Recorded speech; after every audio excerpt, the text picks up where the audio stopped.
கோபிச்செட்டிப்பாளையத்தில் காலையில் மீன் வாங்க போகிற வழியில் வந்து ஒரு கடையில் டீ சாப்பிட்லான்னு சொல்லிட்டு வண்டி பார்க் பண்ணிவிட்டு டீ ஆர்டர் பண்ணுறப்ப வந்து ஒரு நாய் வந்து அந்த கடையில் இருந்த நாய் வந்து என்னையே சுற்றி வாலாட்டி வந்தது.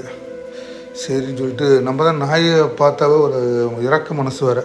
சரின்னு சொல்லிட்டு ஒரு பிஸ்கட்லாம் வாங்கி அப்படியே போட்டோம். உடனே அந்த கடைக்காரர் சொன்னார், நாயை அதட்டினார். உட்கார சொன்னீங்கன்னா உட்காரும், கையை நீட்டினீங்கன்னா வந்து வணக்கம் வைப்பான் அப்படின்னாரு. சரி கையை நீட்டினோன்னா அந்த நாய் அப்படியே வணக்கம் வச்சுது. சரி அப்படியே பிஸ்கட் பாக்கெட் பிரித்து ஒவ்வொரு பிஸ்கட்டாக நாய்க்கெலாம் அப்படியே போட்டுட்டு கொஞ்ச நேரம் அந்த நாய் கூட கொஞ்ச நேரம் விளையாடுறது. சரின்னு சொல்லிட்டு நண்பரும் வந்திருந்தார். அவர் பார்த்தோன்னா அவரையும் வாலாட்ட ஆரம்பிச்சிருச்சு, அவரு கூடயும் கொஞ்சம் நேரம் விளையாட ஆரம்பிச்சிருச்சு.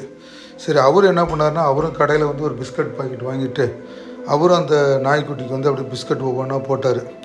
சரின்னு சொல்லிட்டு கடைசியில் கொஞ்ச நேரம் அந்த நாயெல்லாம் ஜம்ப் பண்ணி பிஸ்கட் சாப்பிட்ற அழகெல்லாம் கொஞ்ச நேரம் பார்த்துட்டு அங்கே டீ சாப்பிட்டு சரின்னு சொல்லிட்டு அப்புறம் அங்கேருந்து அப்படியே மீன் வாங்குறதுக்கு அப்படியே கிளம்பிட்டோம்.